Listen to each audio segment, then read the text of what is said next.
when someone's listened to me for 45 minutes, I like to think that they go away with an alternative view of the world. They go away viewing human beings as having minds that are unique, minds that have a basis in the physical brain, driven by experience, and understanding how that happens at the level of the brain cells.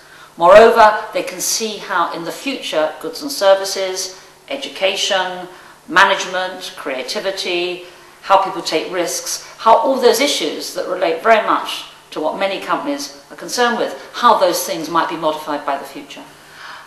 One of the issues that I think people are very interested in is how the screen technology, how the new mentality, both good and bad, how that affects how they communicate with each other.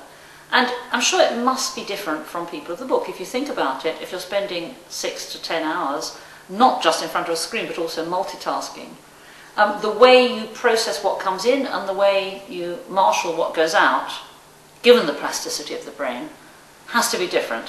One comparison I like to think is a rather strange sounding one, but it seems to work. It works for me at least. It is, in the old days, anyone who ate meat, which was pretty much everyone, would be familiar with either killing the quarry or, at the very least, butchering it, chopping the arms and legs off, skinning it, and all these other unpalatable issues. Now, I say unpalatable because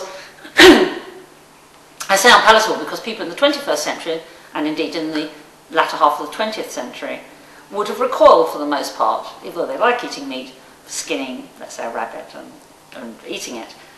They'd much prefer to pluck the cellophane wrapped meat off the market shelf, or at the very least go to the butcher who do it for you and give it to you in a little pack.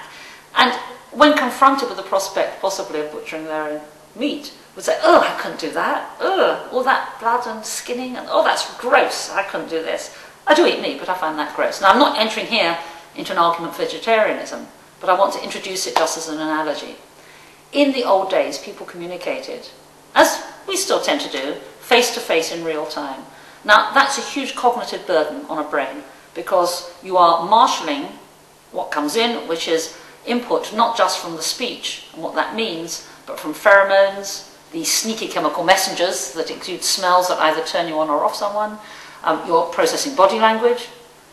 And at the same time, you're trying to listen to the content of the speech. Now, we know this is hard because when people lose their temper or are angry, it's been shown that they're not listening anymore. They cannot listen anymore to what the person is saying. So we know that this is not automatic. This ability to listen to other people and indeed to react to it is very hard because in real time, you are processing all these things, forming a view in order to articulate a response. So this is quite hard for most people, and it's something I would argue that the wonderful adaptive human brain does from an early age when the child is interacting with their parents and their carers and so on. Now, imagine that you are spending a lot of time offline, a lot of time processing through a keyboard where you're not having to do things immediately. You're not having to take in all these different cues, both verbal and non-verbal. You can concentrate on the words or the actions. We know, for example, in Second Life, which is of course devoid of any pheromones or body language, but has merely people doing things, that autistic people are very comfortable and enjoy very much being in Second Life. Autism, let's remember, is a problem where people have an impairment with actually understanding how other people are feeling, where they judge people simply, or they evaluate what's going on simply on what they see on the actions. They can't extrapolate. They can't read the body language of the person to what might be going on different from what they are thinking is going on. And I think it's very interesting, or on the screen continues, that if we are placing people in a scenario that doesn't mandate the ability to read body language or to pick up on pheromones, that skill will never be as honed as it has been heretofore, and that people might be more autistic in the future, more comfortable with the onanistic experience of a screen as opposed to an interactive, highly demanding, in cognitive terms, way of the world. Now, if that's the case, and I think already we're seeing this, people will send emails rather than talk to each other. You'll also have an impact on how you see yourself and your identity. You'll have the option to have a false identity, that of the as well as a collective identity or no identity at all, as you're working from behind your screen.